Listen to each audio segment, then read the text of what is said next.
A very good morning to you.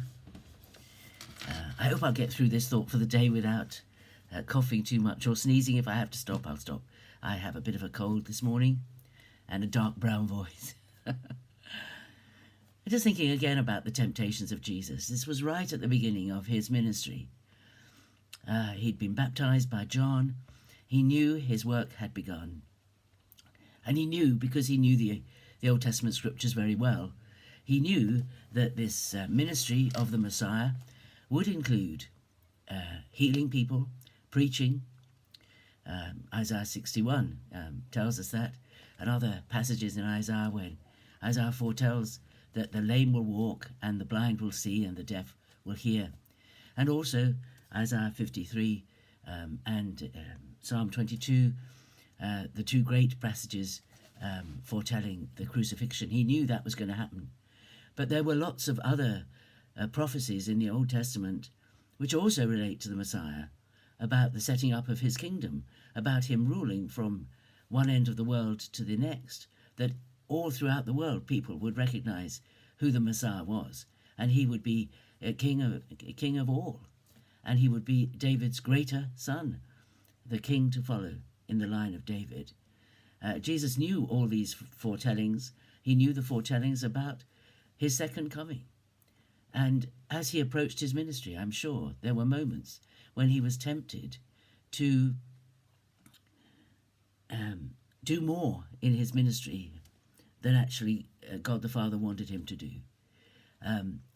All those prophecies that are unfulfilled about Jesus, the lion lying down with the lamb, and the change with the rule of God from one end of the world to the other.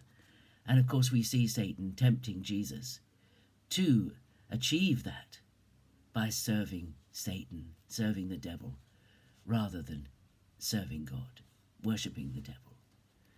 And Jesus, I think, approached his ministry with questions in his mind. How shall I do this, and how much of what is foretold shall I fulfill?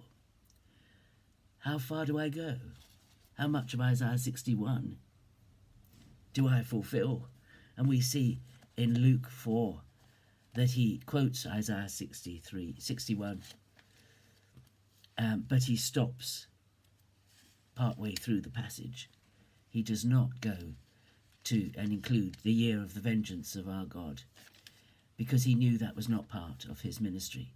He was tussling with things, and he was tempted to do things differently.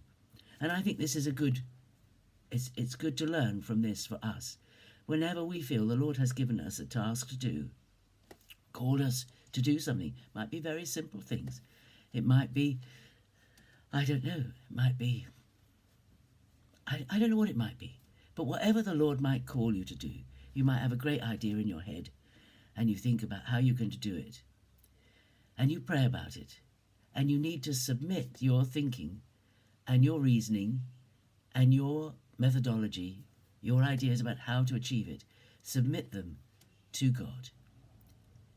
Don't lean on your own understanding, as it says in Proverbs. Don't lean on your own understanding. Trust in the Lord. Submit everything to him.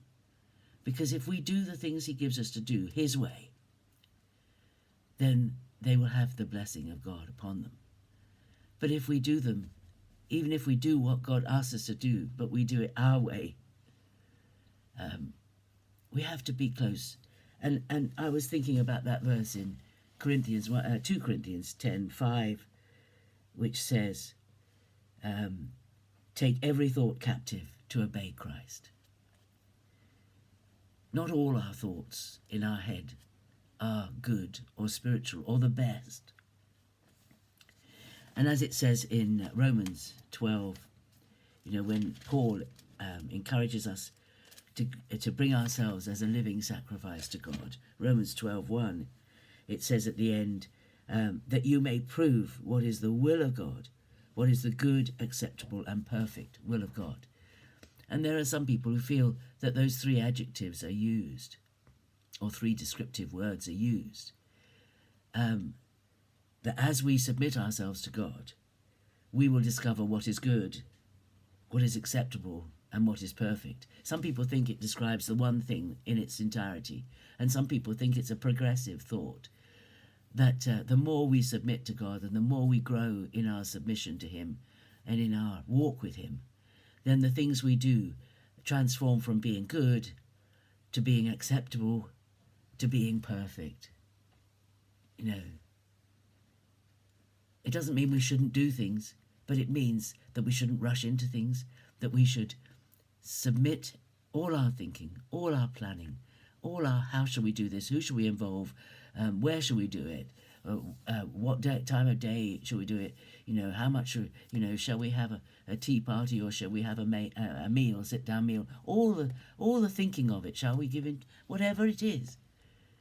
God has a way to do it that is the perfect way. And we need to do whatever we do in unity with him and search the scriptures for advice on how to do the things that God is calling us to do. That's my thought for the day, that Jesus, he knew what he had to do, but I don't think at the beginning of his ministry he had it clear in his mind how it was going to be achieved. And I think that's why the temptations are the sort of temptations that they were right at the beginning of his ministry. At the end of his life, when he's in the garden, we can see the temptation is to try and achieve the ultimate salvation of all by some other means than the cross.